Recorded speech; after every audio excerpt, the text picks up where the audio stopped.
Welcome back, ladies and gentlemen.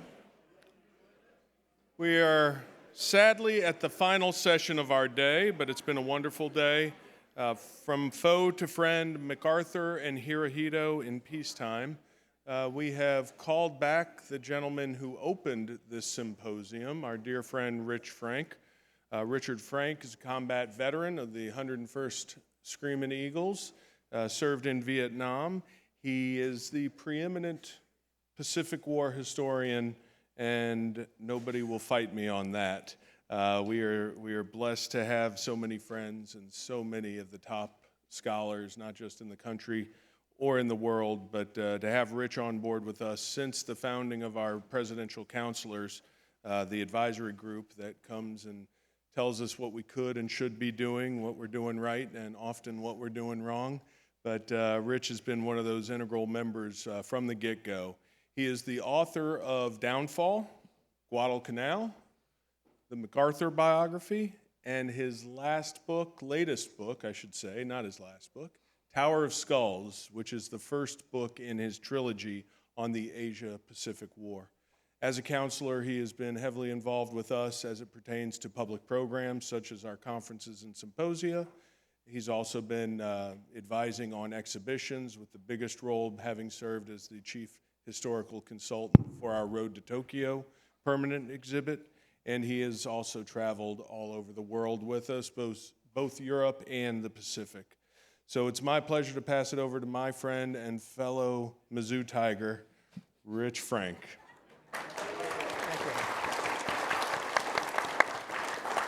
Thank you, Jeremy. Thank you very much for that kind introduction. I'd like to just take out a little sliver of this presentation to issue an observation to scholars of whatever ages. If you're thinking about doing a book on the end of the Asia-Pacific War with Japan in 1945, the one thing you should be aware of, that I was not, is that for the rest of your life, when you go to a World War II conference, you will be the last one on. I did not have the foresight to recognize that at the time. My second general observation is I want to just underscore, particularly for our online audience, what we do here at the National World War II Museum is a very special thing in terms of conferences. We bring in absolutely top-flight academic talent that we carefully scrutinize, not only for their substantive work, but also their ability to work within the format that we impose. And that format is not like you're going to see at academic conferences. We ask that they be able to speak glibly about their topic, briefly, and then be able to handle a Q&A from an extraordinarily adept audience. We have a very special audience that fills the ranks here at the World War II Museum of people. They may be lay people, but they know an awful lot about World War II, and they ask really good questions. And we also like to think of our historians as people who can play nicely with each other, as you've observed throughout the sessions today, that we not only are a group of great scholars, we're also primarily a group of great friends. And we enjoy each other's company, and we enjoy our interchanges, and you've seen repeated examples of that throughout the day. So I've done a lot of these panels, and I must say that one of the things I've taken away from this is that I've never walked out of one of these panel sessions and found an audience member saying, gosh, that was a really memorable introduction Rich did to the other panel members. So I tend to keep this to a minimum. It's in your program, but for the benefit of our online audience, we truly have the right two people here to talk about this topic involving Emperor Hirohito and Douglas MacArthur.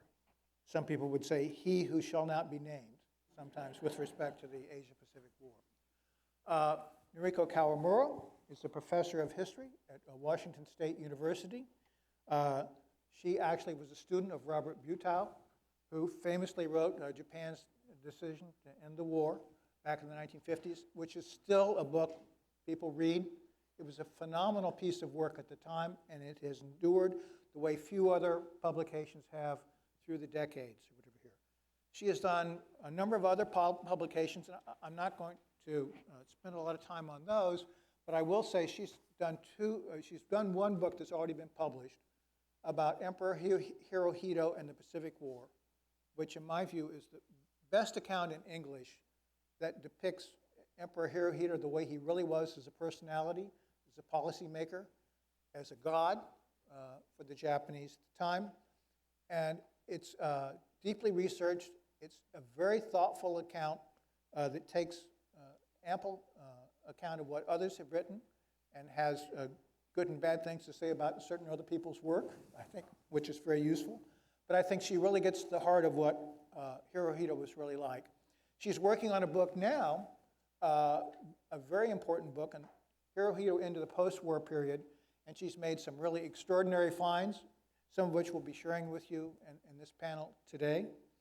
And I highly recommend anything she does. James Zobel and I, Jim, we go back more than 30 years. He's been the chief archivist at the MacArthur Memorial and Museum in Norfolk, Virginia. In my time as a historian, I've gone to a lot of institutions. I've dealt with a lot of archivists, and there is no single archivist I've ever dealt with that knows the collections as well as Jim does. And all you have to do, he's your finding aid. You say what you would like to look into. He'll not only find that, but he will use his deep knowledge of the subject matter and take you places that you should be going that you never thought of. And that is an invaluable quality of any archivist, anyone you're dealing with at a museum, as any historian can tell you. And as I mentioned in my remark the other night, one of our friends and colleagues, he has this saying that, what I found when I was looking for something else, well, that happens in some of the great finds that historians make. That's exactly the background to it. And secondly, though, having a great archivist to help you through this is just invaluable.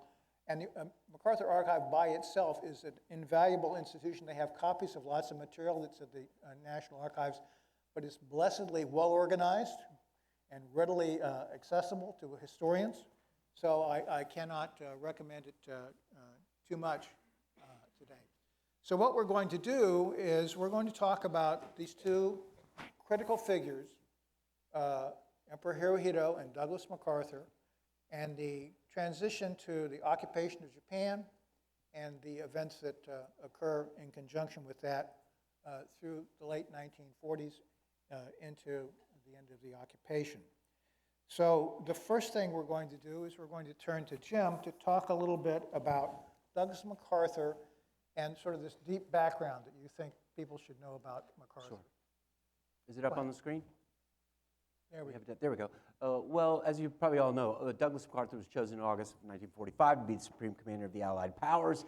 His job from the Allies is to demilitarize as well as to democratize Japan.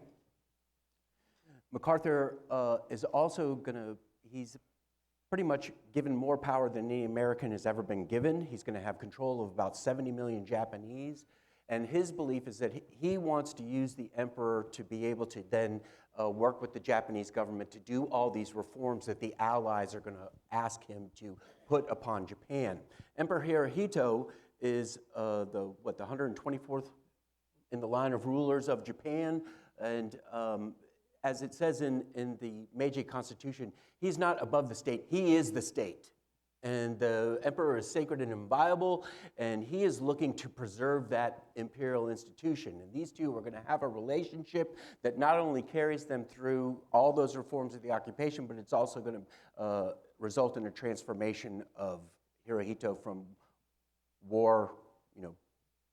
warrior to basically the man of peace, a pacifist that's going to happen.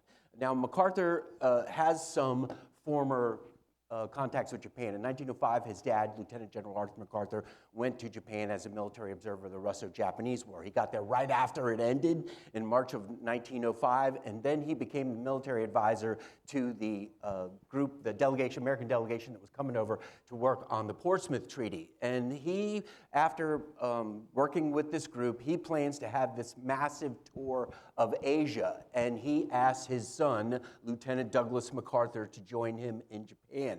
Douglas MacArthur arrives about October of 1905, and then they are going to go on this tour. But the first thing they do is they go to Kobe, they go to Kyoto, and they go to Nagasaki, where they are visiting army bases there, a lot of these troops that have just gotten out of the Russo-Japanese War. At General Oka's 2nd Army Command, they're having a very bad time with beriberi, and they've got to start taking all this medicine. And Douglas MacArthur is conversing with some of the officers there about this medicine that they're going to have to take, saying that if you told American soldiers they had to do this, they would just throw it away as soon as they got it. But the Japanese officer told MacArthur, well, the emperor has ordered these people to take this medicine, and they will take it 3 times a day, which they do. And MacArthur finds a very big lesson of that, about the dynamic between the Japanese people as well as the emperor. And he's going to remember that so much that he puts that in his memoirs, that was his main lesson that he got from that tour of Japan. He's a voracious reader. People said that he had a speed reader and had a photographic mind. But I've gone through that collection of books that he has in Manila prior to the war. Now, all that collection got destroyed during the Battle of Manila, but the Japanese went through and made a very good inventory. Now, the only books I can find about Japan are about the Russo-Japanese War, but there was about 1,700 titles that the Japanese didn't name by book title, so we don't know what else was in there. We know during the 1930s, because of the Mukden incident and the Shanghai incidents of 31 and 32, when MacArthur was the chief of staff of the army, he's very much versed on what the Japanese military is doing. But how much does he really know about the Japanese emperor? Fast forward to World War II. This is Bonner Fellers on the left. He is a colonel, and he knew MacArthur when MacArthur was superintendent of West Point, and then he knew him as well during the 1930s when he was an aide to MacArthur in the Philippines. He had been serving with British 8th Army in Africa at the beginning of the war, and he would he was like an observer there, and he would talk with Washington through a code. Well, the Germans broke it. And every morning, Erwin Rommel, the great field marshal, would wake up and says, what does my little fellers have to say? And so then the British find out, and they can him, they send him back to the United States, and then he lobbies for a job out in the Pacific with MacArthur. He's brought out there, he's put into G3 operations. He's the guy who comes up with the Hollandia idea, the 580-mile leap that MacArthur does across New Guinea. But the thing is he didn't go to the G3 chief first, he went to MacArthur, so the G3 cans him, and then MacArthur's like, what am I going to do with this guy? And he puts him in charge of Psy-War, which they start in about April of 1944 after that invasion of Hollandia. And that's basically because Fellers had written this book called The Psychology of the Japanese Soldier. He was very much understanding of that bind that is between the Japanese people and the emperor, and he basically said in there, because of this spiritual ability, this jointness that they have, that the Americans are going to have to use firepower, tanks, airplanes, all that kind, because one-on-one they won't be able to take them on. So Jim, just briefly, one of the other things that's really striking about that work by Fellers is he predicts the kamikaze tactic. He's the only American I'm aware of who, pre-war, says the Japanese will use kamikaze tactics against them. Right. Now, he understands this dynamic of the emperor, but the thing is, that guy in the middle, that's J.C.R. Proud. When he ran the first really Psy-War program for the Australians there, he had been in Psy-War with the British in World War I. But he's the one who trains Fellers, really, and all these other people about doing Psy-War work. And his thing is you have to know everything about the Japanese, but you also don't go after the emperor, because that is the bind that they are very worried about causing some kind of trouble. Now, you have other people within the command, General Willoughby, who runs the G2, as well as George Kinney, who runs the Air Force, and they're really hounding Fellers to go after the emperor, to say that he's the one that caused all this, that he's the big problem. But Fellers holds off on this because he believes that he can use the emperor as a wedge to put between the Japanese people and the militarists that are there. And he believes that he can go on this campaign to say that Hirohito's been made a puppet of the militarists and that they are the ones that caused all this trouble. And so that's the Psy-War campaign that he's going to use in that last year of the war. Now, MacArthur is going to side with Fellers because he as well has the belief that the emperor is the key to the end of or after the war. Americans are going to be going, how are they going to work with Japan? And Roger Egeberg, who's MacArthur's physician and aide, he said that as early as late, MacArthur is starting to talk about what is going to happen with Japan after the war. And Egeberg says that MacArthur believes that he can work through the emperor to create the cabinet of the Japanese, and then the Japanese government. And his idea is that he'll put all the military people in the first cabinet. That's to demobilize the army. Then he'll take all of the money people, put them in. That will reform the economy. And so MacArthur is thinking very heavily about what he is going to do once this happens, even though he hasn't been named Supreme Commander yet. The guy is very adept at trying to forecast what is going to happen in the future. Now, as well, MacArthur is believing that this war will end maybe sooner than a lot of people think. And his guys start working on this Operation Blacklist, which is a bloodless invasion of Japan. I think that the Navy was working on Campus, which was their bloodless invasion of Japan. But MacArthur's men that are putting this together, they are saying that they're going to instill a military government within Japan, just like they did in Germany. And all these military government people have been showing up into MacArthur's theater, and that's what they're planning on doing. But it's not going to be that way. Now, I'm jumping ahead a little bit here, but this is Sidney Forrest Mashbeer. He controls the Allied Translator Interpreter Service. He's a Japanese lingual expert, had been in Japan before the war, and he starts working with Fellers doing all these radio programs that ridicules the militarists within Japan. But as well, after the war ends, MacArthur ordered a Japanese delegation to come down to Manila to work out how they would get into Japan, how they would do the landings, how they would be able to communicate. And Mashbeer is brought forward as the interpreter for this meeting.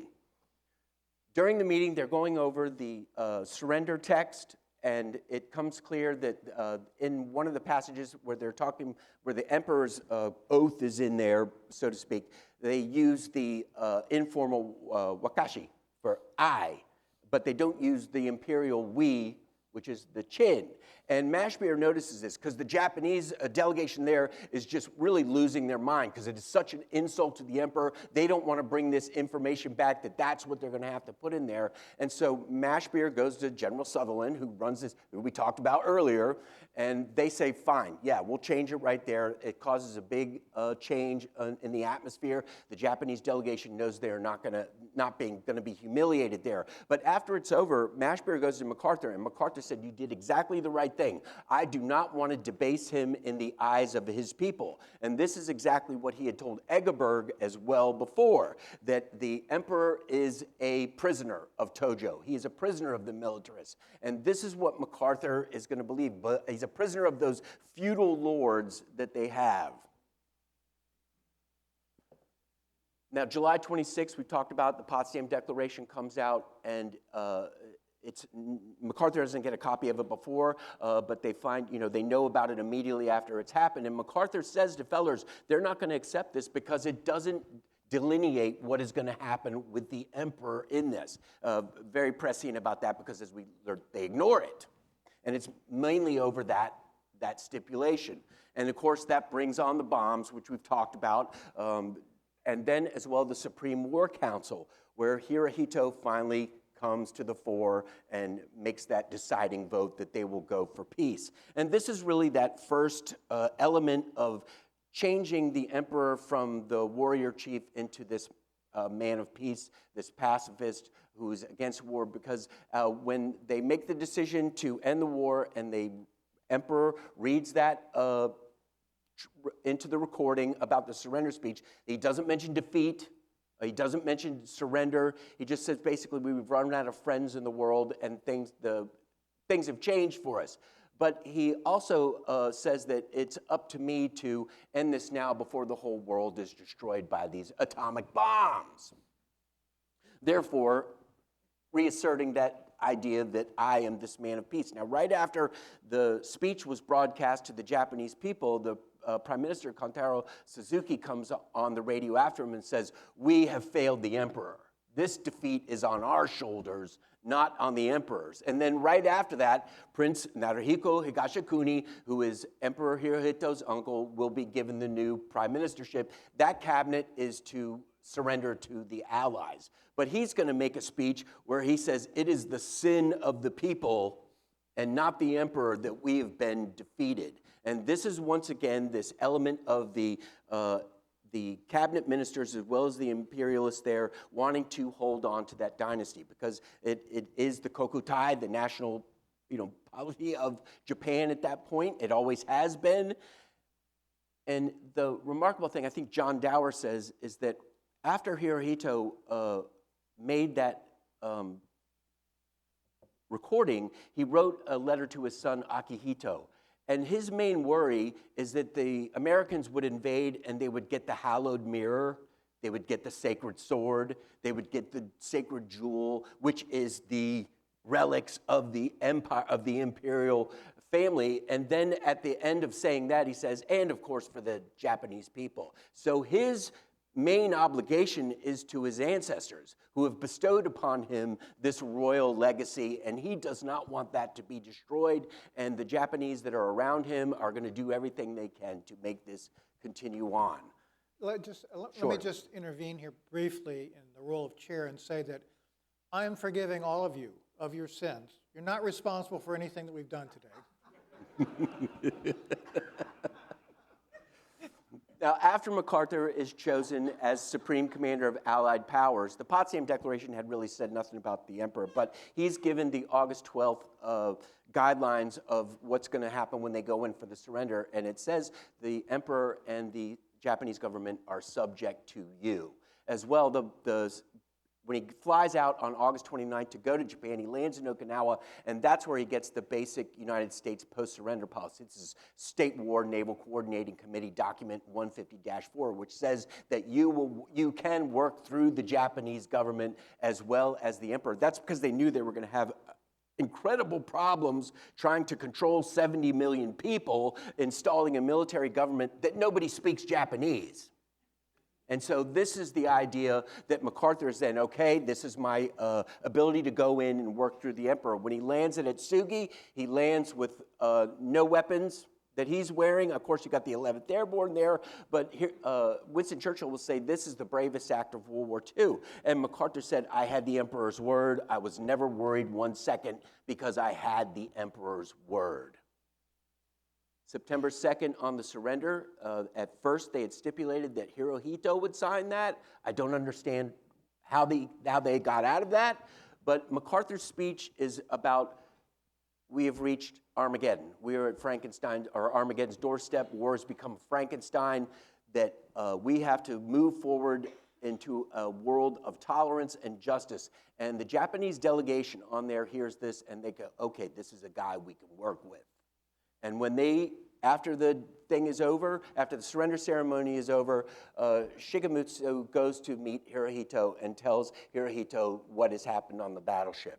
And then the next day, Shigemitsu has a meeting with MacArthur at the Yokohama Grand Hotel. MacArthur is ready to go either way because he has 3 proclamations that says we're setting up military government, we're going to use nothing but military script, and anybody who does anything against Allied powers is immediately going to be arrested and whatever happens. And Shigemitsu was like, no, we're going to work with you. We are very willing to work with the Allies, the emperor, the government.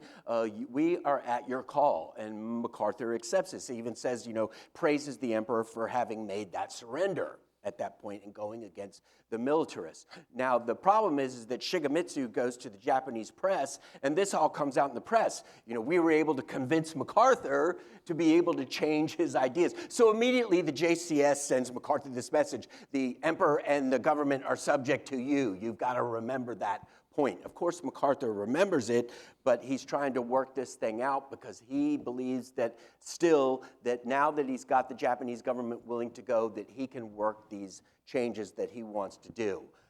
Early moves. Mashbeer, the next day after the surrender, meets with Mr. Okazaki from the Foreign Ministry. He relays that Douglas MacArthur would like to have the emperor call on him at some point.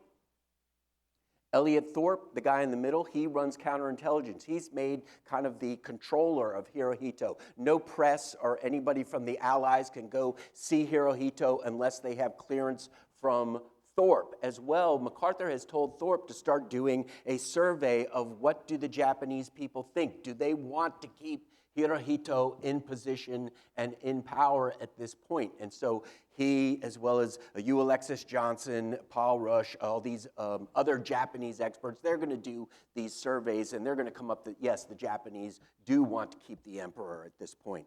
And then Fellers is making these early moves. When he had been in college at Earlham College in Iowa in 1916, he knew this girl named Yuri Watanabe. He had visited her throughout the 20s and 30s within Japan. So when he gets there, he starts talking with her, and she convinces him the emperor is closer to the Japanese than any other emperor before. And as well, she knows one of the members of the imperial household, Setagaya. And so now they are talking, and they are going to use each other to try and figure out what each side wants from each other. MacArthur will move to Tokyo on September 8th. They're repatriating over 10 million people. It's the greatest mass movement of people probably in the modern world. This thing's going to go off. As well as Rich talked about last night, you've got massive starvation that's happening throughout Japan. MacArthur will bring up all those food stocks that should have been used during the invasion, and that will be for the Japanese people. As well, they've got all these reforms that are going to start. You've got the Japanese that are trying to get into Hokkaido. There's a famous episode where MacArthur told Kuzman Derevienko, if you land one troop there, I'm going to lock you up in a dungeon and nobody will ever find you again. That's a Soviet. Yeah, the Soviet representative who's there, and because he said, we're just going to land troops there. So there is a lot on MacArthur's plate as he's going to Tokyo, but the main thing he says is, I'm ready to start the discourse with the emperor. And that's where we get to the meeting of the emperor and MacArthur. Very good. And before we go on to Noriko, let me just point out, all this extensive planning that was done about the occupation of Japan was all originally premised on the notion it would be a direct occupation, like we were doing in Germany and the occupation zone there. Very belatedly, these very bright folks who'd been doing all this planning, it suddenly occurred to them we didn't have many Japanese linguists running around in U.S. service, and running a direct occupation without language ability was probably not the best idea that had come down the pike. And literally at the last minute, they say, oh, by the way, this is now going to be an indirect occupation, and we're going to have to use the Japanese government. It's an example of, on the one hand, very astute, advanced planning about policy making. On the other hand, a big oopsie where they sort of miss one of the most important points of the whole process. And that's how the cookies are made, or whatever here. Now we get to this extremely important moment, MacArthur's first meeting with Hirohito. And it's an incredible story, and Noriko Kawamura can tell it better than anybody. So Noriko, you're going to talk about the background and then the actual meeting, and the great story about the transcript of that conversation. Okay. Thank you, Rich, and thank you, Jim, for setting this. Can we hear? Can you put that there we go, because this is going to be part of hers. Right. I have to. Yeah, speak up a little more. Yeah. Well, Jim did a wonderful job of setting the stage for this Can we hear okay now? American occupation. I heard yes. Is that correct? Okay, very Thank good. you. Let's go. Okay. So I would like to talk about the situation from Emperor Hirohito's perspective. And he considered himself to be the state itself. So he was raised to protect Japan as a sovereign state, an independent nation. But that was now all gone under unconditional surrender and U.S.-led Allied, military occupation. So still, he was determined to protect Japan until Japan could regain independence and sovereign rights. That would not happen until signing peace treaty, and that didn't happen until 51 signed and became effective in 52, and that's how American-led Allied occupation ended. Till then, Emperor was largely thinking about staying on the throne, and that was at least a way for him to take war responsibility first. And after that, he was thinking a lot about abdication or some other ways. But it was up in the air. But he, for a while, was thinking about defending Japanese sovereignty, or what's left of it. And it was fortunate that the United States understood the role of emperor as almost like a queen bee. It is like a unifying force. After demilitarization and the purge of the whole military leadership and the wartime government, there was really no power center of Japanese political decision-making except those civilian government bureaucrats and the lower-ranking military officers. And so Hirohito was really the functional center. And he became even more powerful than the wartime now that the military who ruled Japan was removed. And so he initiated the meeting with General MacArthur, and they met on September 27th, 1945, in the US Embassy, which was MacArthur's residence at that time. And the meeting lasted for 35 to 40 minutes. And the first thing that the emperor asked was, of course, to save the Japanese people. But then to do so, according to General MacArthur's account later, Emperor Hirohito offered himself to the general and accepted his full war responsibility for the war that Japan started. According to the understanding between the two men, their conversations were not supposed to be revealed to the public. So Emperor Hirohito never talked about it, but MacArthur revealed it in his memoir published in 1964. And that's how we learned about the possible event in which Emperor admitted his war responsibility to MacArthur. And then, excuse me, and it's important to remember, when you're dealing with MacArthur's memoir, it's possibly right. That's the first rule to follow. Yeah. But that's sort of the background you should understand with respect to why a lot of people treated that as, well, that's just General MacArthur's version of events.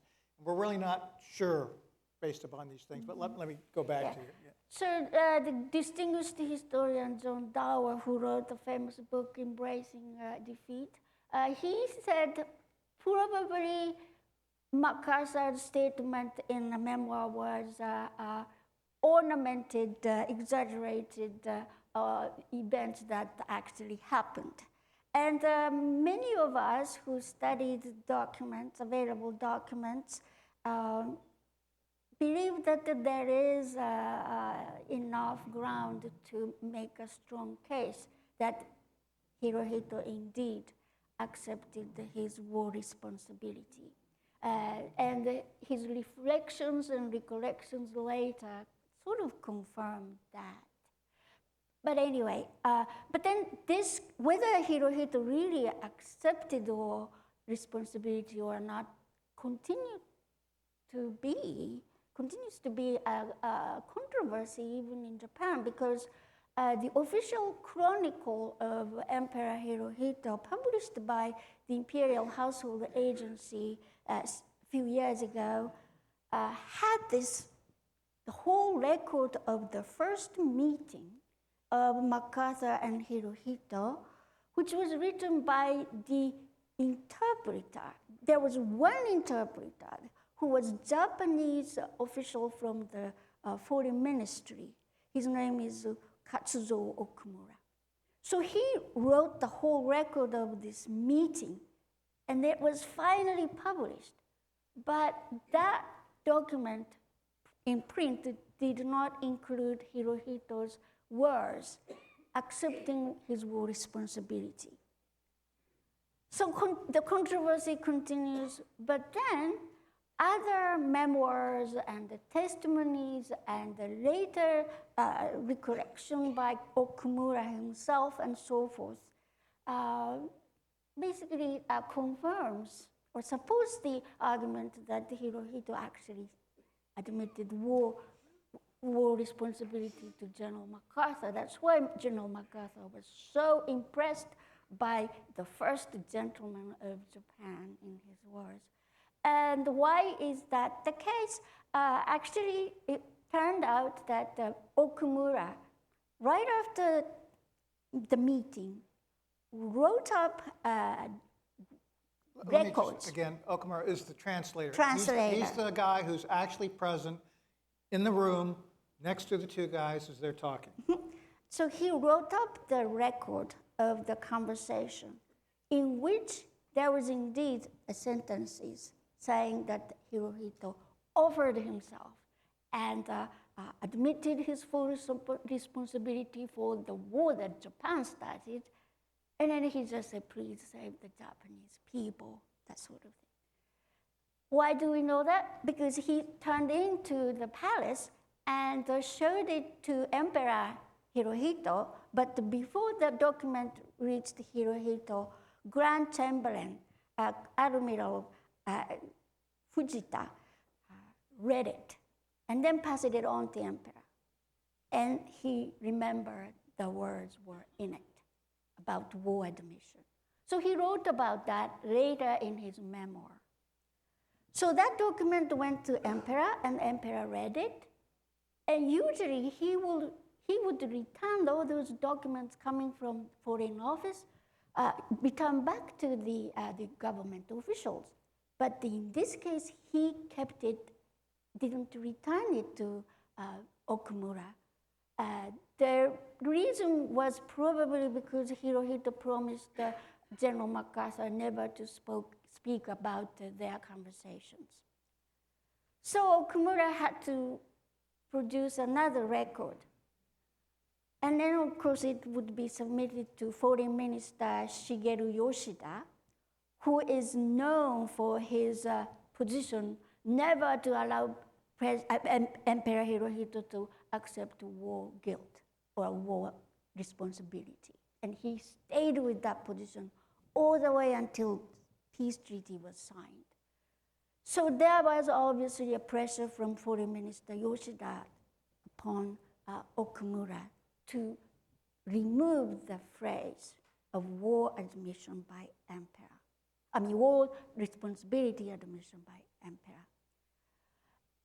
And some years later, Okumura actually confided that event to his colleague. His name is Akira Matsui, another foreign ministry official who also served as interpreter in later meeting between Hirohito and General MacArthur. And Matsui, in turn, wrote about a small recollection piece in which he said Okumura felt too much burden and heavy responsibility about such an important event. That means emperor actually admitted war responsibility. So he had to remove it. And so Matsui's recollection also kind of matches the Admiral Fujita, the Grand Chamberlain's memoir. And so apparently there were therefore two documents, one with Emperor's War responsibility admission and the one without it. And the one that was kept in the Foreign Office was without those words, and that's the one that became published in Chronicle, official Chronicle of Emperor Showa. So I think the mystery is almost solved, in my opinion, but there are still, historians who make the case otherwise. Well, this illustrates something we do here a lot at the World War II Museum. You come here for the history, you stay for the intrigue. Let me go on to another aspect about this whole issue, which is really tied into what we're talking about here. I forgot, Jim, was there something that you wanted to mention at this point? No, go ahead. Noriko's been working on also the very fascinating story of in the post-war period, where the emperor again does what usually called his reflections on the war. Can you tell us a story about that? Well, he made a famous sort of 5 sessions of dictation about his recollections of war in 1946, March. It was published in 1991 as a Showa Emperor monologue. And so that's, many historians read that, and actually the English translation is gonna come out next year. Very good. Yeah, the 2 historians are translating the Japanese into English, so it'll be published. But anyway, so that's the famous one, and that was about the only document with emperor's own words up until. I think we should insert here that this was basically potential testimony if the emperor was being tried as a war criminal. That was the background to why that was made. It was right before the Tokyo trial began. Right. Tokyo trials were supposed to begin in the beginning of May of 1946. So emperor started this dictation in March to April. And that is the time, by the way, General MacArthur made a famous intervention to rewrite Japanese constitution. And it was done within the middle of that March, February to March. And so it's a lot of things were happening, but Hirohito, however, I want to make this one point clear. Initially, Hirohito might have thought that he wanted to clear his name, so he was probably defensive, but by second or third session, the MacArthur's staff already, through the Japanese liaison, told Emperor Hirohito that he would not be included in a list of Class A war criminals. So by the time he continued the latter half of that monologue, he knew he wasn't most likely going to be tried as a war criminal. So that actually can go either way. He could be more candid, he can become more bold, and he can make more case. But that's a realm of speculation. But so that's the famous one. Then we now have a lucky discovery. The family, the descendants of the first director of Imperial Household Agency after the new government and the new constitution was created. The first director, his name is Michiji Tajima, and he was really, kind of, I don't know how to call it. He records everything. Right. He recorded everything. So we now know that he kept the daily audiences with the emperor in detail, the record. So he recorded everything he talked with the emperor. And this is for 4 years, over 4 years, and it is, it now is published in 7 volumes. It's called Showa Tenno Haietsuki. English translation can be records of imperial audiences with Emperor Showa. And that offers rich accounts of Tajima's conversations. And the emperor was quite forceful and candid about his memories of a war, as well as his reaction to what's going on in, around Japan in international environment in East Asia. Because the previous panel had a wonderful presentation by, I think, Dr. House explained how Soviet Union invaded and, took over the islands all the way to Kuril Islands, which were considered as Japan's home islands. And so Hirohito took it very hard. He actually, in that recollection, he said that Stalin was never to be trusted. He was the kind of man who, we requested, a mediation with the United States, and Stalin was deceptive in diplomacy, and instead of offering mediation, he declared war on us. And it was a shocking moment from last night's speech and today's whole session. We know that Japan was waiting for Stalin's response to Japan's request for mediation with the United States. And suddenly, Ambassador Sato in Moscow got war declaration instead.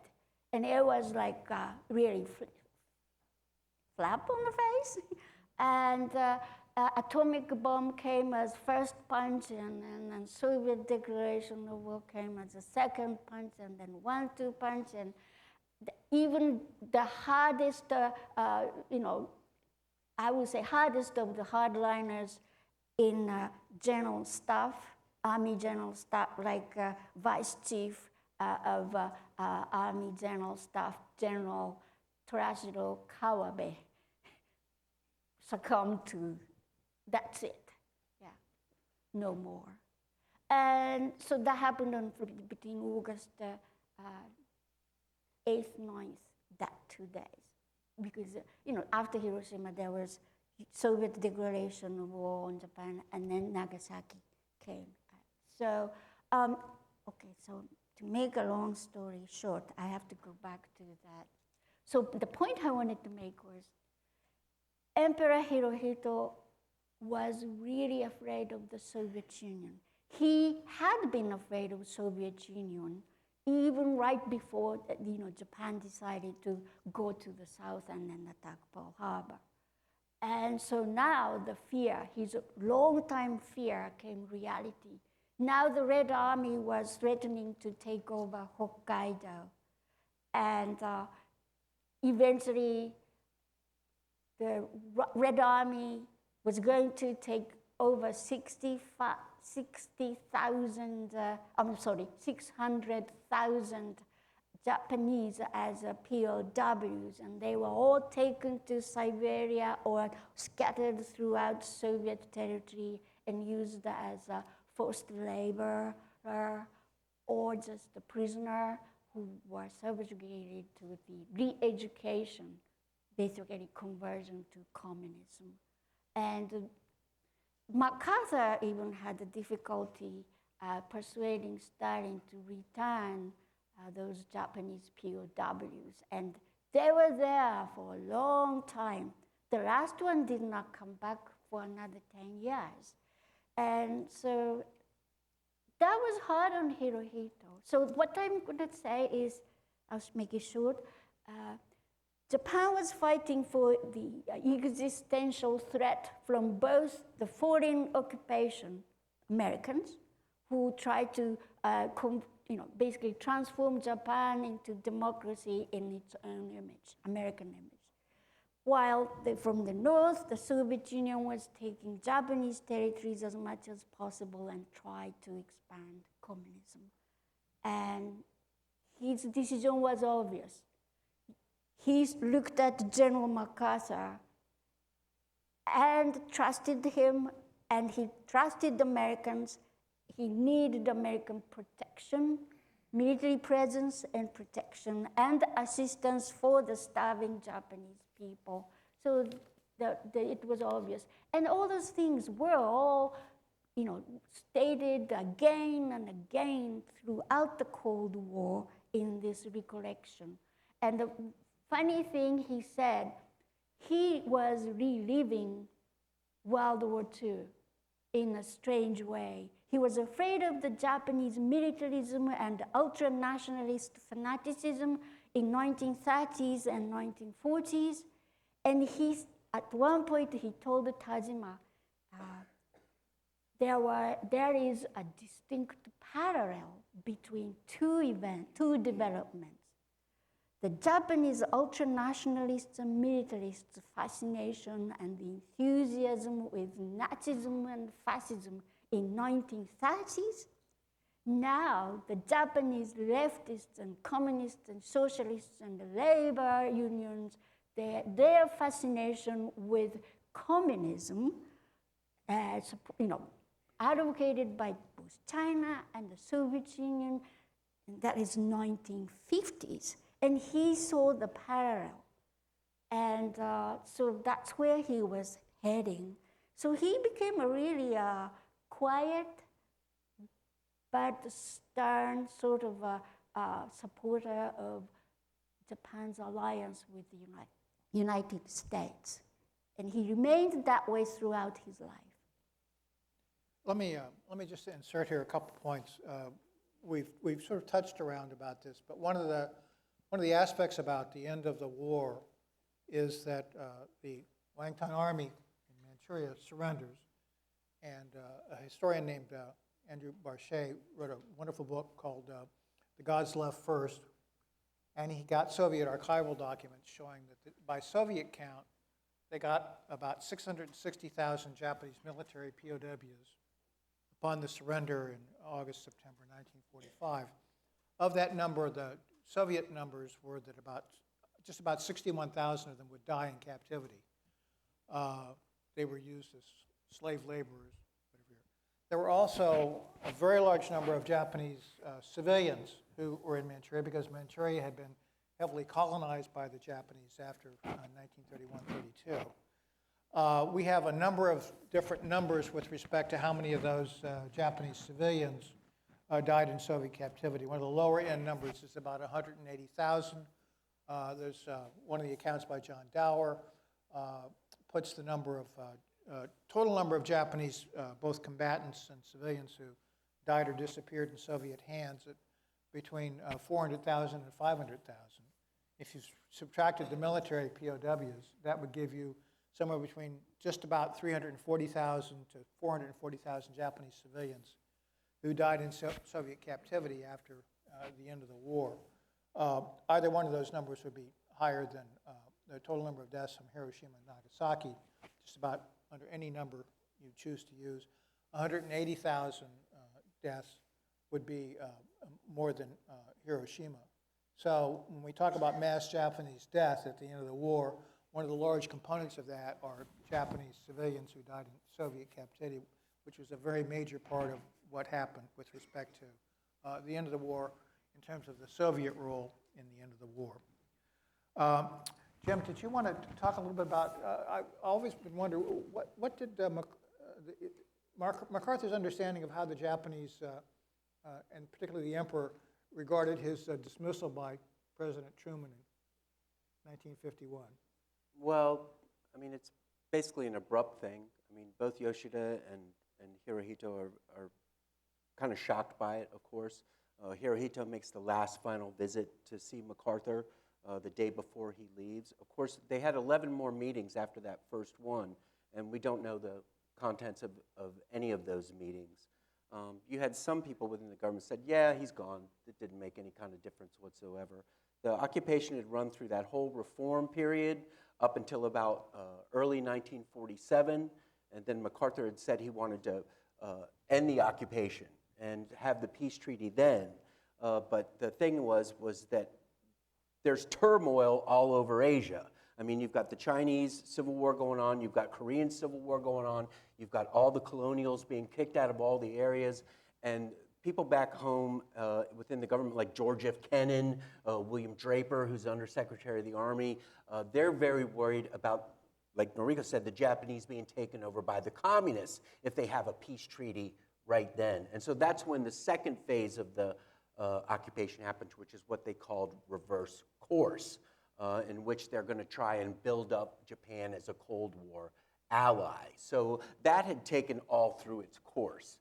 The thing is that the war crimes trials, they wanted to put Hirohito on trial. That's what the Americans had always wanted to do. And in November of 1945, Eisenhower was the chief of staff, and he got a hold of MacArthur and said, look, all these people are about to be tried. You've arrested all these war criminals. You're going to have these Class A criminals that you're going to be trying in this IMTFE. And Eisenhower said, we know that you need the emperor to carry out all these reforms that you're doing right now, but start collecting evidence, because eventually he's going to be put on trial. We'd like to have your thoughts on this. And MacArthur doesn't even answer it. He holds off for a couple of months until that. But the thing is that they're going to get all these people that were very close to Hirohito put on trial. Fumimaro Konoye, who was the prime minister, he had been tasked by MacArthur to start working on a new constitution back in October, but then he gets put on the war crimes list. He'll commit suicide. They'll put Lord Kido. He was the privy seal to Hirohito. He's his most closest advisor at this point. So you've got these people who are very close to Hirohito being put on trial. But then what the Imperial Household Agency does is they release the Kido diaries and they release the Konoye diaries to the International Prosecution Section, and that basically becomes their guideline for going after the militarists at that point. The other thing that MacArthur was really worried about was not only him being put on trial still, but the December of 1945, they had the Moscow Conference, which gives a voice to the Soviets and about 13 other nations as to the policy that will be happening within Japan. And MacArthur's very worried about this because the Soviets want to basically hang Hirohito. The British want to put him on trial. The Australians want to hang him as well. And now you've got this conglomerate of people that are going to be in this Far East Commission that are going to have an oversight of what happens. So MacArthur is now very worried about both of these elements taking place. MacArthur will have, or the idea will come along to demythologize the emperor. This is something that's put together by Reginald Blythe, who is a teacher of Hirohito's son, Akihito, as well as this Colonel Henderson who works with the Civil Information Education. And they come up with this idea of emperor renouncing his divinity. That will show that he's this man of peace, that he is getting rid of this legend. But when he does it, he says that everybody understands that we, meaning the people and I, are not based on legends. But he doesn't get rid of the idea that he's a descendant of Amaterasu, the sun goddess from 2,000 years before. And so it kind of works into that idea of emperor saying that he's changed, but really it hasn't. Right. that they're keeping hold of these elements that are going along all the time. Now, MacArthur finally answers that Eisenhower war criminal thing about, do some investigations. We want to know what you think. On January 21st, the Australians came through and said, we want Hirohito in the International Military Tribunal for the Far East to be tried as a war criminal. MacArthur wrote them back this 3-page letter right here, message, and basically said that we've done an investigation. They really hadn't. Thorpe of the counterintelligence group, he had done some investigations, and they said, yeah, he had his fingers in the pie.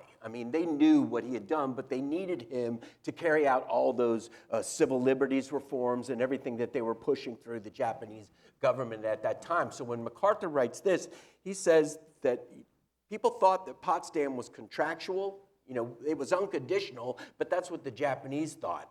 And as well, he says, if you put the emperor on trial, you're going to have government breakdown, you're going to have ultimate chaos, you'll probably have guerrilla warfare here. Send me 1 million troops to be able to hold on to this place. Now, everybody says it was intimidation and exaggeration, but 2 weeks later, the JCS sends an agent to Clement Attlee to say, hey, close your mouth on trying the emperor as a war criminal. And so this is basically it. They're going to go by MacArthur's ideas of not putting him on trial because of that. And then right after that, because MacArthur has now received that another State War Naval Coordinating Committee, document 228, which outlines how they can create a constitution, in February, he's going to finally put in stone all these reforms he's made, as well as make the emperor a symbol of the state, a constitutional monarchy. And the emperor is going to promulgate this thing. And he puts that's his notes on the right side that he gave to his government section under Courtney Whitney, and Charles Cadis is going to write this constitution. And the first 9 articles are about how the emperor is the symbol of the state, basically, and has no power anymore. The funny thing is that they're bugging all the offices. The Americans are. They know everything that's going on. And Prime Minister Yoshida at this time, who's the foreign minister, sends a message that says, hey, the emperor wants us to push this through. So even though he's renouncing his divinity, and then as well going along with the Constitution, it's basically Hirohito telling everybody else what to do as far as the Constitution goes. There you go. Hirohito will promulgate this thing. It'll go into effect in 1947. The trials had started, as we were talking about with Fellers. Fellers will go to the Japanese and tell them what the defendant should say in the trial, to keep Hirohito out of it. As well, Joseph B. Keenan, who is the main guy of the International Prosecution Section, he's going to make it clear right from the beginning that Hirohito is not part of this. He was not part of the militarist conspiracy. And that's basically a talking to from MacArthur to Keenan to make him do that. And then this is what Noriko was talking about, that Emperor's Monologue. That's Terry Terasaki, who's going to be one of the 5 that puts together these monologues. And his wife is Fellers' cousin. And so they are going to work together, and they will write an English version which proved that that was for like a war crime testimony, because NHK found that in Fellers' documents in 1996, that there was actually a English version of this, and all those papers are at MacArthur Memorial now. And this is what I was talking about. MacArthur saying in 47 he wanted an end of the occupation. Pretty much all those reforms had gone through. The emperor was pretty much ensconced as not having going to be put on war trial, and that's what I was talking about. The Georgia Kennan and Draper are going to then try to turn Japan into that Cold War ally. The final fear that MacArthur has is because he doesn't want emperor to abdicate, because he feels they have a good relationship, and if you bring in Akihito with a regent, then he's going to have to deal with this regent. Who knows how that's going to work out? And so that's what he's worried about, is him abdicating. And when the IMTF comes to a judgment in November of 1948, this is a document that was sent to MacArthur by J. Woodall Green, who is also running Psy-War with Fellers. And he says in there that they're very worried about the emperor abdicating. This Chinese correspondent, Norman Soong, said that the emperor was going to do this. And you can see right on the bottom that the press guy for MacArthur said that he doesn't think Soong is very reliable on his information. And MacArthur put right on the bottom, especially about this subject. But he also writes about the entire paper that he's given that's saying that the emperor is going to abdicate. He puts on the bottom, Tommy rot. I mean, who uses those words besides Douglas MacArthur? This whole thing is foolishness. It's Tommy rot. That's the way he puts it. And the emperor wrote MacArthur a message on November 12th that said, I will not abdicate. I'm going to stay in power. I'll be continuing to work with him. And the crazy thing is, on the day they announced the judgments, Hirohito has lunch with Joseph B. Keenan, the IPS head of the entire prosecution team. And this is pretty much it. Hirohito's out out of the mix now. No, even when they have the reverse course and all those people come in to try and rebuild Japan as the Cold War ally, Hirohito is firmly ensconced in position. So there we are. It's all such a simple story. There'll be a quiz a little later. But when MacArthur leaves, he had been that symbol of democracy and everything for Japan, and that just gets transferred to Hirohito. The transformation is complete. He's now the pacifist, the peace-loving emperor, and he's the symbol of the new Japan. And just one final note, that constitution written by Americans, the Americans thought that as soon as Japan regained its sovereignty, that constitution was going to go, right? The Japanese were deadlocked over that. They still have a constitution written by Americans in the 1940s. We've talked a lot about some extraordinary events, and now it's time for some extraordinary questions. Thank you.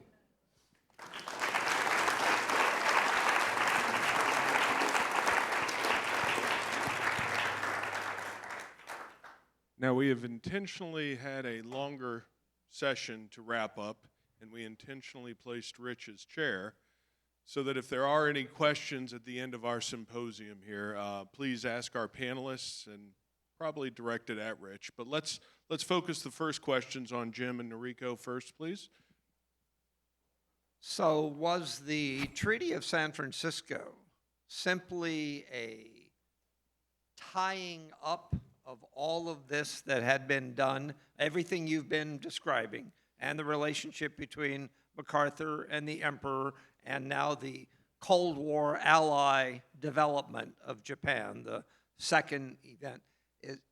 How would you describe the Treaty of San Francisco vis-a-vis everything you've been describing here? Wow. Let me ask Noriko for her comments on that, and then Jim.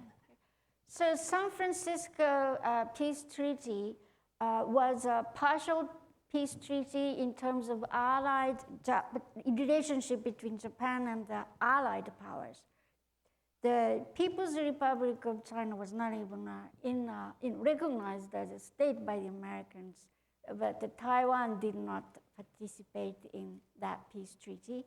And the Soviet Union never signed a peace treaty with Japan, even to this day. And the successor, Russian Republic, refused to sign the peace treaty yet. The question is that Kuril Islands, the Northern Territory. So Soviet Union and China, mainland China, did not participate, and that's the biggest issue. But the other allied powers signed, yes, peace treaties with Japan separately. That allowed Japan to regain sovereignty and become an independent state again.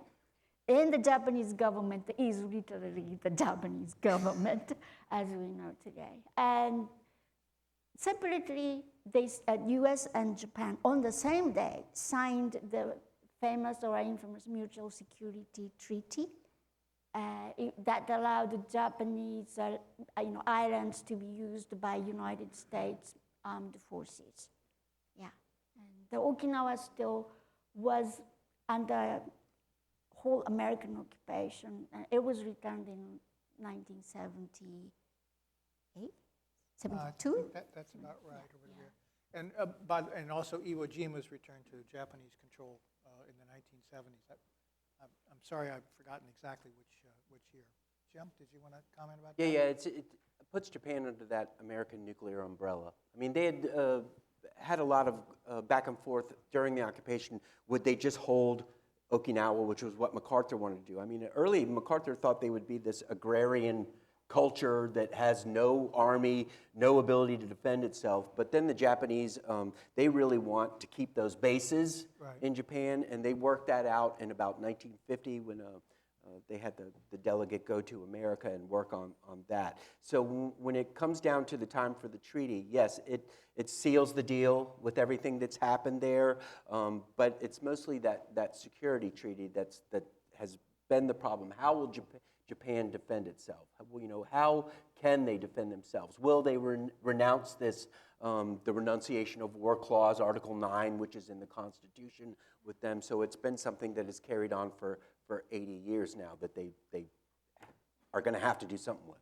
About Okinawa, can I add one Yeah, more? yes, certainly. Emperor Hirohito had no political power anymore under new constitution, but he had tremendous prestige and authority. And all those government, top government officials were from the pre-war period.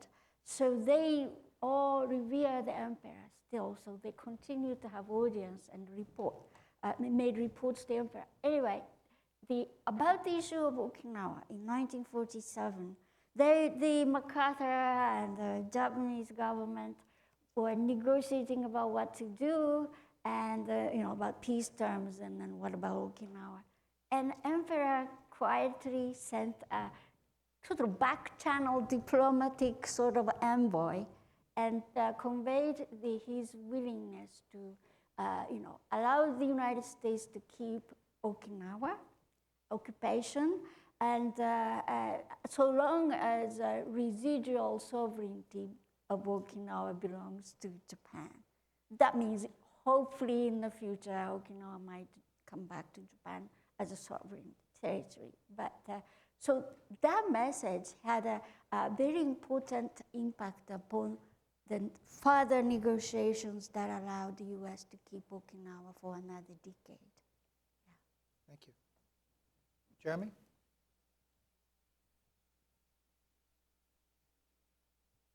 In the very back to your left, please. Great comments. Thank you so much. Well, MacArthur and Hirohito were discussing peace and politics. What Could you if- speak up just a little bit? Okay. You're fading a little Well, MacArthur and Hirohito were discussing peace and politics. What, if any, actions were held by the military? Did they just completely stand down, or were there any reactions by the military, the Japanese military, while they were going through this process? As soon as they get there, they demobilize. MacArthur sets up the Imperial Army headquarters and the Imperial Navy headquarters, and they are the demobilization. Japan demobilizes itself, and they demilitarize everything. And then basically you don't have any kind of defense force until they create the self-defense forces right at the time of really when Korea comes around, and they designate that they're going to have like this 75,000 force that's as a defensive force. So really there is no military. After the first couple of months, I think MacArthur said it took them like 2 months to be able to destroy all the munitions, all the planes.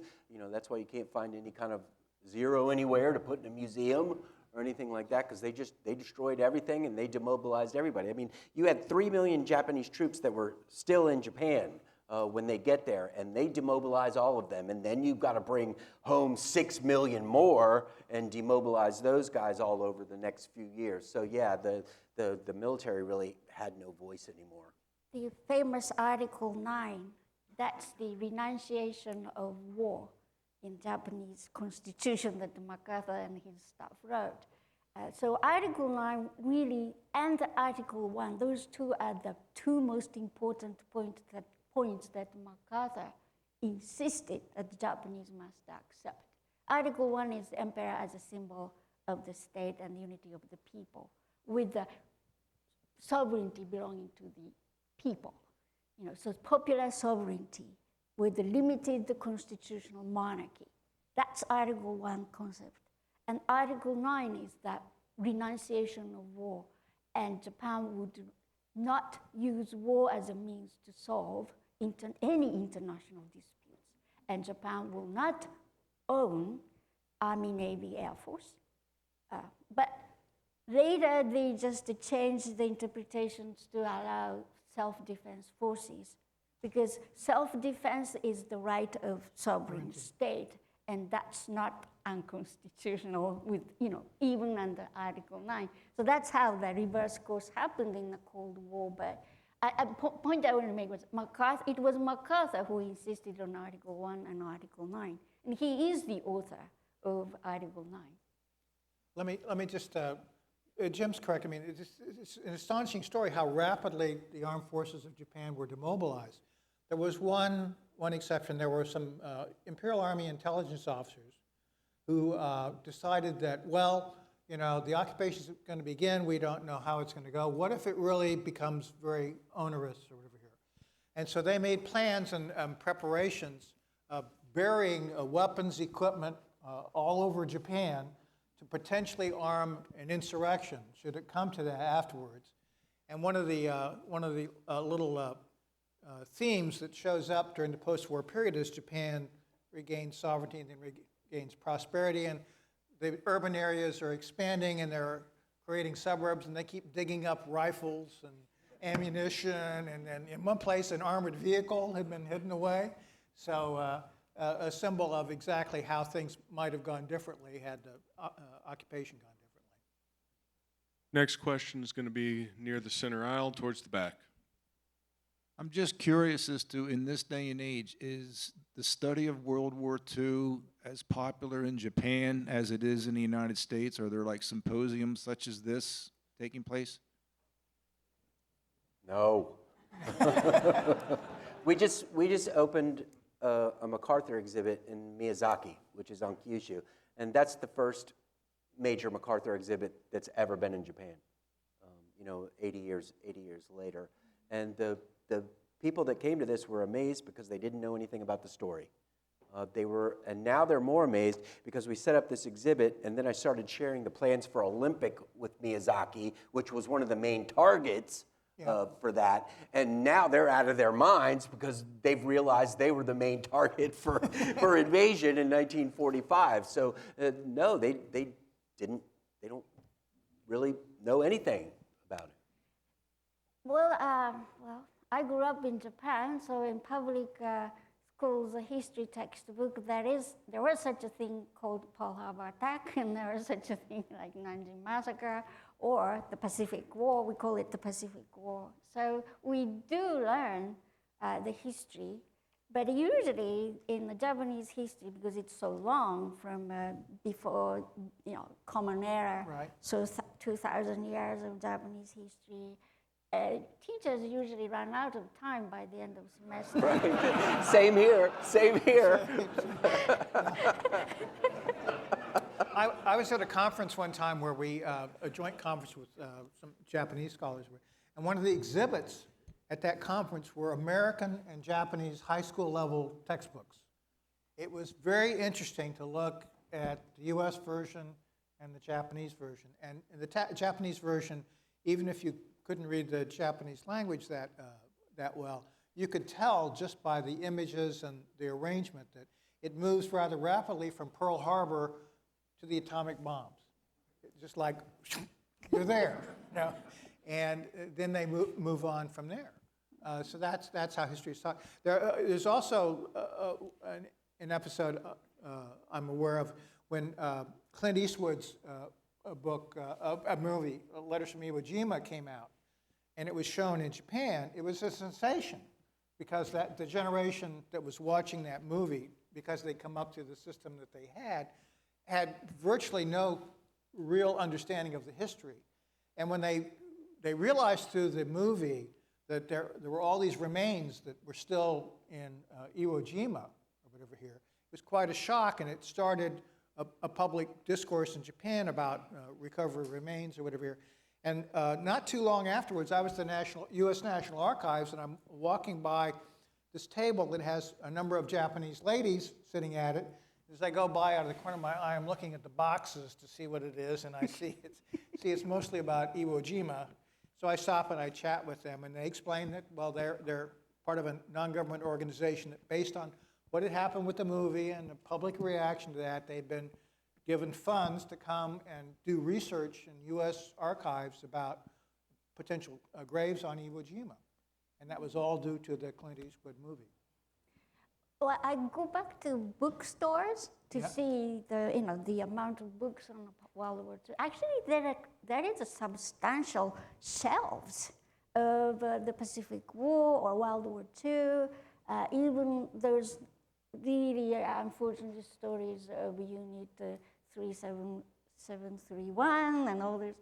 What the Japanese did that was very illegal, unethical. But then, generally speaking, what the Japanese people remember about Asia-Pacific War or World War II is the Japanese people's sufferings at home. The reason is because unless they are interested in learning about the Japanese military activities overseas, those are almost all military people. Right. And they were not telling back home what was happening, and overseas.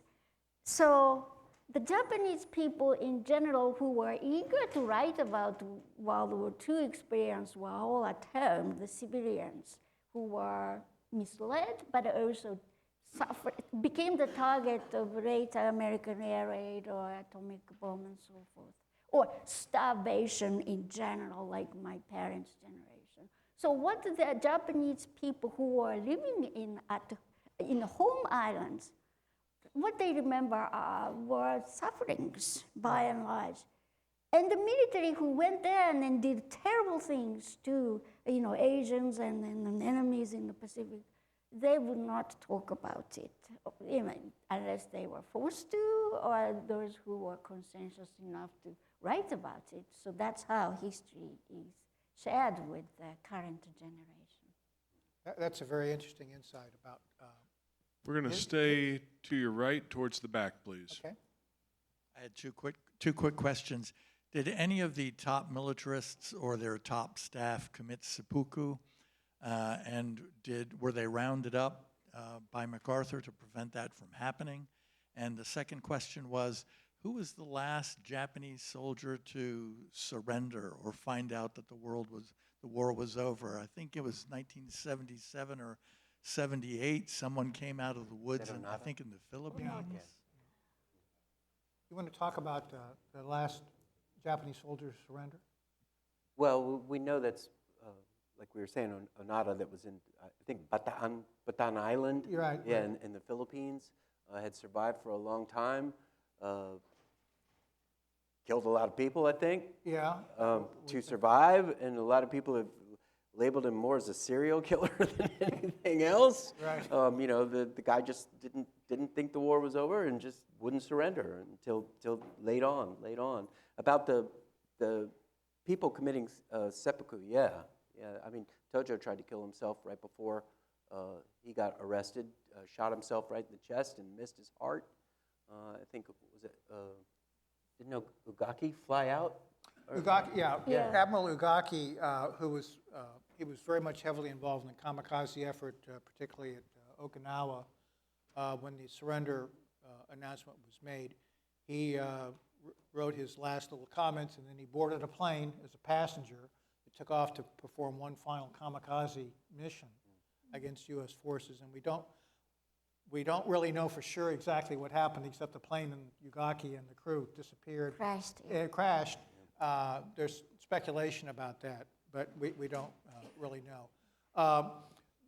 This fellow that came out of the woods in the Philippines or whatever here, he was sort of a time capsule when he went back to Japan. Lots of interesting stories about, because he became a media subject, because the Japanese, contemporary Japanese like to ask him questions to sort of put your nickel into the machine and see what answer you got with respect to what Japan was like in the 1930s and 1940s, and he'd supply the answer. And there was also a very ill-conceived idea that somehow he was supposed to carry his final rifle and hand it over to the emperor. And of course, Japanese officials said, no. This is not how we do things in Japan now. But there were of top officials, there were, 8, or less than a dozen, I think, real suicides by responsible people. The most famous one is General Korichika Anami, the Yeah. war minister, the top military general. He's the one who fought until the very end in the Big Six, the Supreme War Council, representing the army's position, that's to fight to the bitter end to protect Kokutai.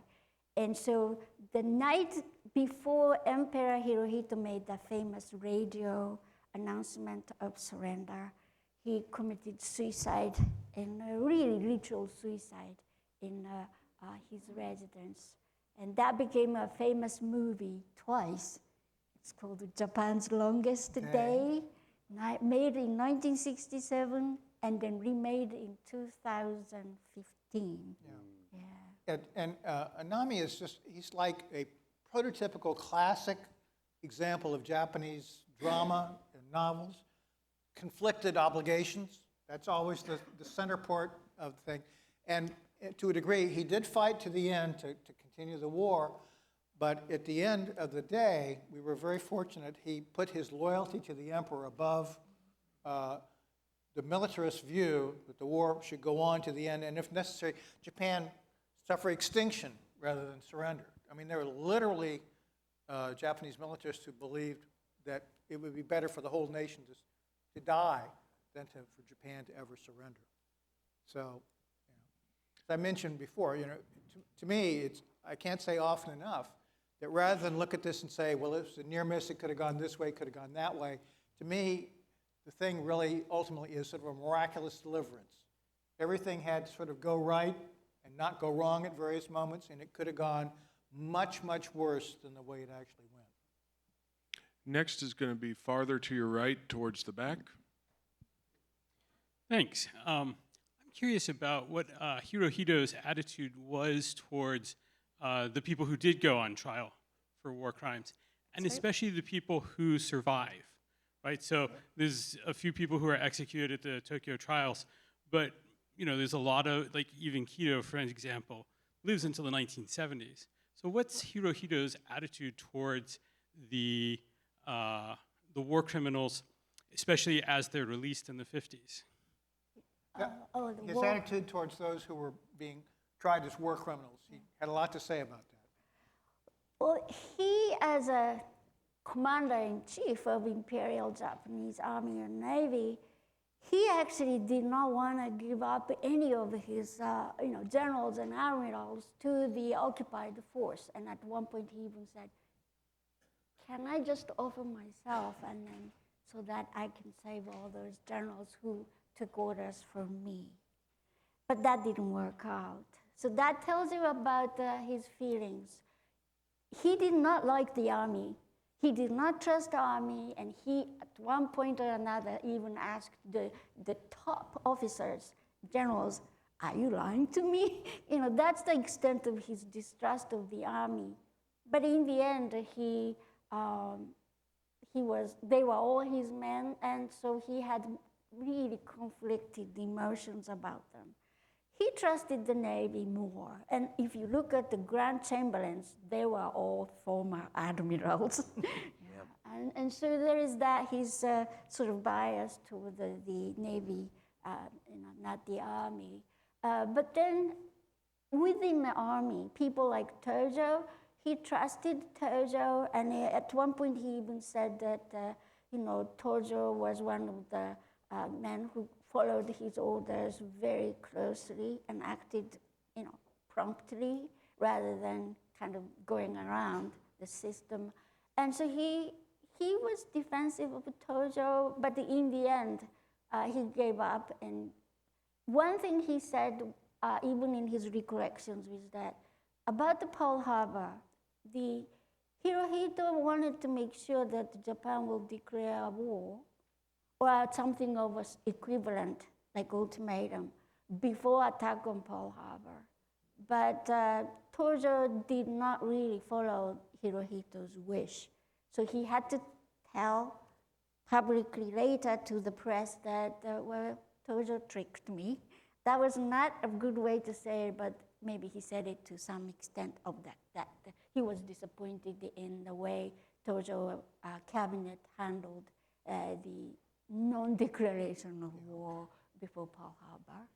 If you could do alternative history, after spending a lot of time with this, I think knowing what was known then, you can justify keeping the emperor on in 46, maybe into 47, to get through the immediate crisis and the post-war period with the epidemics and the famine and things like that. But at some point, it was essential, I think, in retrospect, that the emperor does accept war responsibility, because the long-term effects of that, the fact that throughout the rest of Asia where Japan occupied, the notion the Japanese never truly apologized for what they did is a poison pill which has lasted for 80 years. It's never been forgotten. Right. And today, in terms of arranging alliances in the Asia-Pacific region, one of the things we encounter is the fact that even when you're trying to get, say, Korea and Japan to work together, it's not been forgotten in Korea or the Philippines or China or whatever here. Yeah.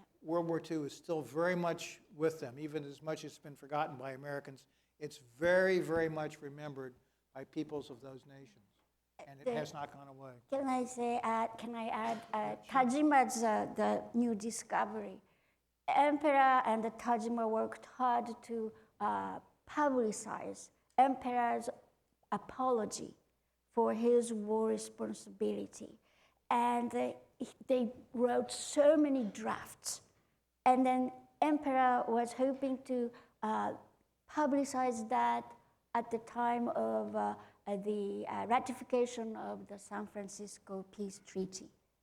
And he, for a long time, thought about even abdicating until MacArthur made him promise never to step down in 1948.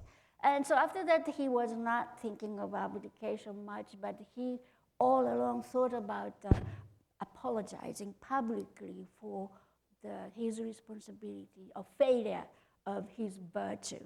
But then unfortunately, Prime Minister Yoshida did not allow that to happen, and that was 1952.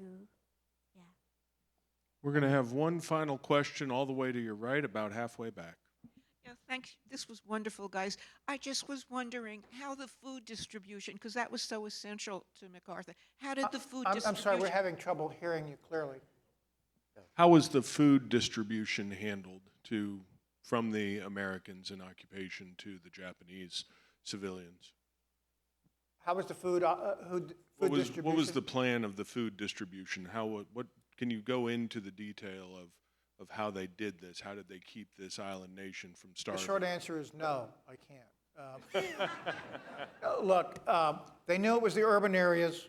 They knew that as soon as the food was unloaded, they needed to get it to urban areas as rapidly as possible, usually by rail. And the Japanese, because the occupation footprint was so limited in Japan, this was heavily done with cooperation through Japanese officials locally. And how that was done was really a Japanese responsibility to get that organized. But it was definitely done, the food was distributed, and literally millions of Japanese were alive afterwards who wouldn't have been without U.S. food. You all have been a wonderful audience, not only today, but through this whole conference. We appreciate you very much. I just can't tell you how often I'm told by historians that we bring in from the academy, and one of the most common things they say about their experience here is, I wish I could get my students to ask questions like that. Thank you very much. Round of applause. Thank you.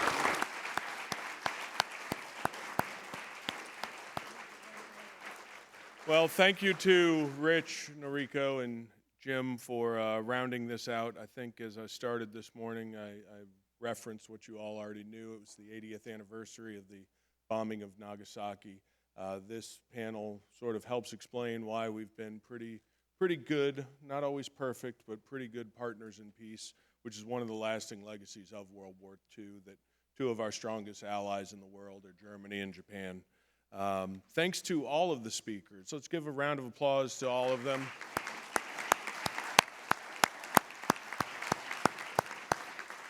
You guys are great. Thank you so much for bringing it and just making this a wonderful and impactful day. Thanks to you all in the audience. To Rich's point, this makes it a bit funner for all of us, starting with the panelists. They really like the engagement, and you can see we have quite a bit of time in our sessions blocked for Q&A because we know you guys really want to interact and get your questions answered. I want to thank those watching at home, both on our live stream and on C-SPAN. I want to encourage everybody in this room and everybody watching at home, go on Facebook, Instagram, whatever the latest social media is, and just tell your friends and family, hey, you can check this out. It was a pretty good show. So we want to encourage that. Quick question, show of hands. Who had a good time? Great, great. We want to encourage you to come back. We have our 3-day international conference on World War II right here. I don't know if you can see it, but it's in the back of your program. The weekend before Thanksgiving, November 20th through the 22nd. It is the theme, I'm always asked, what's the theme of the conference? World War II is the theme of the conference. But we do have a pre-conference symposium that is themed. This year it's on special forces and special operations. So do take your program home, look at the website or the QR code, and if you cannot make it back, you can always watch it online with us. If you enjoyed one day with about 14 speakers, imagine what you'd enjoy 3 days with about 35 speakers and a lot more books that we ship home to you.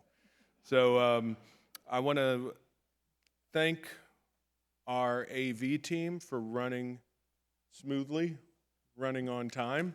Thank you, Steve, and everybody with Royal.